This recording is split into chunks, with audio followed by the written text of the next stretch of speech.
am Otis Lee Roper II. I am Brandon Fitzgerald Roper. And together, we are the SuperRoperBros, but there's a difference. Today, we've gone retro. Yes, retro. It's where we will be reviewing films that have acquired a seasoning over time. These films are not spring chickens, as it were. They're very much films that are, how can we say? The ancient of days. Yes, long of tooth, as it were. Yes, it's the ancient of days. Now, Old. I'm not talking like this the whole No, episode. we're good. SuperRoperBros Go Retro is going to be something that we put together to talk about films that we love, but they happen to be many moons ago, and they're still amazing, so we want to talk about them. Yes, in about 8 years, the 80s will have been 50 years ago. So put that in your pipe and smoke it, and let's start this off with James Cameron's opus. Yes. The Terminator. Yes, we're going to start with The Terminator. Starring Arnold Schwarzenegger. Yes. Linda Hamilton, Michael Biehn, Lance Henriksen, Paul Winfield. Yes. It is just a powerhouse cast of, and not a scene of it is out of place, unnecessary, or overly done. It is a masterclass in science fiction action writing. And James Cameron, who we probably will end up doing at least one of his other films retro in the future, is the quintessential 80s action movie director. So, the Terminator film, if you haven't seen this because you're really young or you just like bad movies so you don't like to watch stuff like this, is about a alternate future where murderous machines have basically nearly driven the human race to nearly extinction, but they are saved by one man. This man is John Connor, your son, Sarah, your unborn son. Yes. And so Skynet sends the Terminator, the T-100, back to kill Sarah Connor. T-800. T-800. Oh, I'm so sorry. I'm sorry. Pass for both. So, yeah, the T-800 is sent back in time to kill Sarah Connor. They don't know much about the leader of the human resistance other than that he was from Los Angeles and, they knew his name. They didn't know anything about him or whatever. So, basically the movie opens with a time portal, a sphere opening up with lightning, and Arnold Schwarzenegger pops out.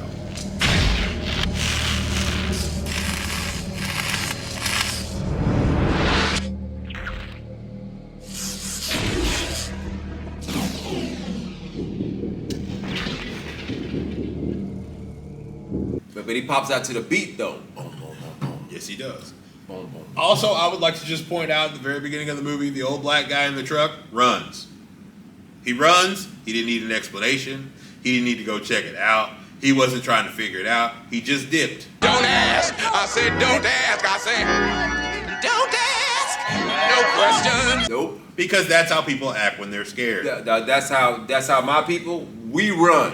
We're not trying you to go figure investigate out why. that sound what it was all you want to. Yep, you can get clubbed. You heard a knife sharpening on a rock somewhere. You went to go find out what it was. What's happening over here? Let's go investigate. Stab. So, Stab. Anyway, this film is endlessly quotable. It is iconic. It is magnificent. And I didn't know this until this year. Most of it was shot on what's called a guerrilla style tactics. He said gorilla, not gorilla. Go. James Cameron didn't have filming permits for most of this film. That makes a lot of sense. Kind of when everybody shows up, they just look like disheveled. Like, what's funny? The scene under where they arrest Kyle Reese. When you said that is instantly where my head went. Where they finally no, they'll kill you because they did that so quick. They put him out of that car. They get him and there's not a lot of different transitions in that scene. Yes. So it makes sense as you say that now. Like, this is the thing about great movies. Great movies, you learn things about them over time. You get, there's more interesting things. There's more interesting reasons why certain stuff was done. This Terminator film, first of all, if we could just take a moment to acknowledge that the Terminator as a franchise is basically dead. When I say it's dead, I mean the last, Terminated. Yeah, so it's basically dead because since Terminator 2, everything that has been put out, I would almost say with maybe there's a slight asterisk around Salvation, not because it was good by any stretch of the imagination, but because at least they were trying to do something. Everybody knows that cares about the Terminator. What we wanted to see was the future war, but we wanted it to see in the same style that James Cameron did in T1 and T2. That's what we wanted to see. What you kept giving us was mess. And we're not here to talk about sequels, we're here to talk about Terminator, the original movie. But I would just like to say that I want James Cameron to stop using the Terminator to raise cash for making Avatar. That is exactly what this is, because every few years he gets on something and he's like, "Oh, this is going to be the movie that the fans have wanted to see for a long time." You said that about Genesis, bro. Genesis. Ooh, you wrong for that one. That movie was trash. Thou art wrong for that one. So James, we love you. Look, Terminator, Aliens, The Abyss. As far as I'm concerned, like that's your holy trinity. Like Titanic is special edition. Special edition, yeah, special edition of all of those of Aliens and of The Abyss. Yes, but I would just like to say that James Cameron is a master of his craft. But we're good. Now T2 is a more visually stunning film, but I still think that the story that was told in the first Terminator film, being a timeline that is not necessarily the result of this one, this is an invading timeline. This wasn't supposed to happen in their reality. It's an invasive timeline. So Kyle Reese goes, I don't know tech stuff. This is a possible future. This is not what was guaranteed to happen. And there is a great fan theory, that this is the third or fourth time that the Terminator timeline has actually happened. We'll probably leave the link in the description below. It is a fascinating read if you're a geek like us. The Terminator film, Dr. Soberman. Yeah. The cast of characters that are in this film, they are playing it straight up and straight down, and that's what lends to it. Paul Winfield's character, Lance Henriksen's character. Yeah. I love that Lance Henriksen is trying to tell these little bitty side stories the entire film, and he keeps getting disrespected, much like C-3PO trying to explain exactly what he does. These press cases, especially the weird press cases. Where you going? To make a statement. Maybe make these jackals work for us for a change. If I can get on the tube by 11 o'clock, maybe she'll call us. Well, how do I look? Like shit, boss. Your mama. He's trying to talk to Paul Winfield, and Paul Winfield's like, hey, shut up. Like, or here, hold this. Or get out of my face. I love the fact that people in the 1980s, like every character is not just beautiful. Like Sarah Connor, Linda Hamilton, young Linda Hamilton, attractive woman. Yeah, okay. Michael Biehn, a good-looking guy. Arnold Schwarzenegger is Arnold Schwarzenegger. So if you're into the 80s hulked out Freud monsters, yeah, I get that. I mean, not saying he was on roids, but yeah, he was huge. So if you're into that, that's cool. But the supporting cast are just regular-looking folks. It's regular people. Cops don't look like models. Hey, peace to Matt and Ginger. Who didn't make it out to the second act. You know what's funny? I just learned the other day that guy is the dude from Top Gun. Slider, yeah. I just learned that the other day. Yeah, Slider. Matt and Ginger, man. Don't make me bust you up, man. Don't make me bust you up, man. Yeah, Lamp. He had a lamp. He didn't know he was a robot. He went down swinging. What do you want, man? He thought the lamp would do the job. Hey, but he swung though. Yeah. Also, can we just get Ginger with the first person to have their headphones in all the time, like the worst? Yeah. You maybe would have heard something if you'd just had that off there. Yeah. The soundtrack. You got me burning. You got me burning. I mean.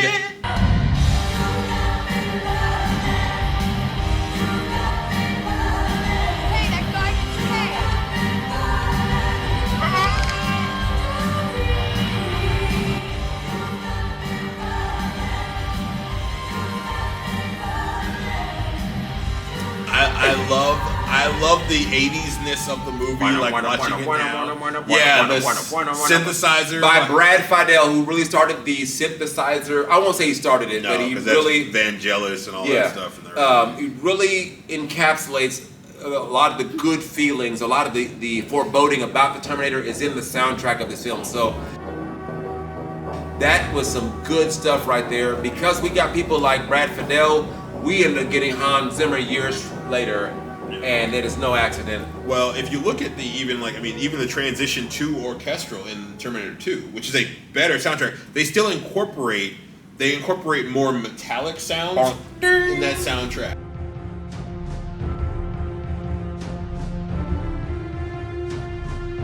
More machinery sound effects in that soundtrack, and it works a lot. It works very well, and I thought that film, T1 and T2 are basically like one 6-hour movie if you. Yeah, if you put them together. I love that, and most people never notice this. Each Terminator has their own musical theme. Yes. But most people don't pay attention to film score like we do. Pay attention; it's there. Yeah, each Terminator. The motifs for each one change from first movie to second movie, and it's just great how they use that sound to sort of drive home like this is what's occurring, this is who's on the screen. So it's a fantastic film. If you have not seen it, if you have seen it, you probably already love it. But it's one of our favorites. Shout out to our Aunt Barbara and our Uncle Price. Yes. Because our parents would have never let us watch those movies. And we definitely watched them all the time at your house in the basement. So y'all the real EVP. Thank you for that. Love y'all. It's one of our favorite movies. I mean, there's the scary images in this movie. I thought Arnold Schwarzenegger was going to bust through the wall of my house and just murder the whole family. Because that's how scary the visuals are in this movie. Arnold was scary in this film. He scared us. I just knew any moment that Arnold Schwarzenegger was going to walk upstairs, shoot me in the face with a 12-gauge shotgun at night. I mean, that's I just knew it. That's how the movie, like the style of it, Like, I wasn't scared of Freddy. I wasn't scared of Jason. Nope. I wasn't scared of either of those as a kid. Arnold Schwarzenegger, that scared me. Man, I just knew he was going to... Knew it. Going to shoot it with buckshots in the face. I knew it. Slug. Such a great movie. The story is very simple. Like, I mean, he starts... It goes... It just...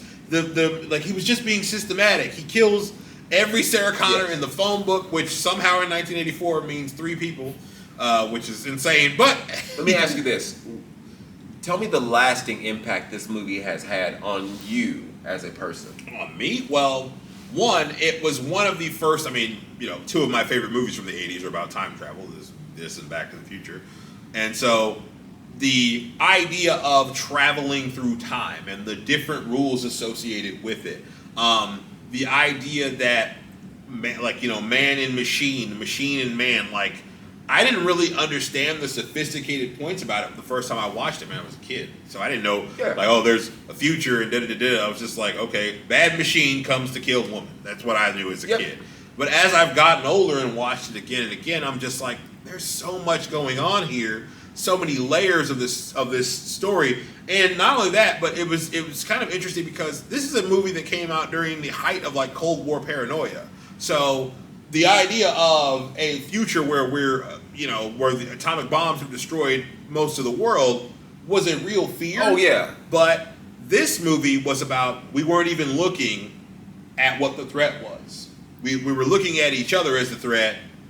But the threat was artificial intelligence. It was something else. Message. Entirely. And that was kind of a very interesting term. I mean, for 84, that's ambitious. That's like Tron ambitious. I just go, as I've gotten over, the impact the Terminator has had on me is there are so many more layers to what is actually going on if you pay attention.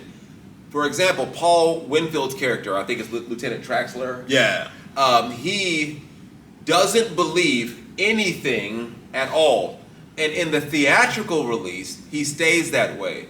But in the deleted scenes, you can see at the end of it where he is shot and he's dying. We never know if he dies or not. We don't. We assume that he dies. But he gives his revolver to Kyle Reese in the deleted scenes. It says, "Take care of her." That's why he has that revolver in the hotel. That was Lieutenant Traxler's revolver. You know, and these layers of things. James Cameron makes these incredible movies that are better with the special editions, and then we get cut down for time because America doesn't know how to have a intermission in our movies anymore for some reason.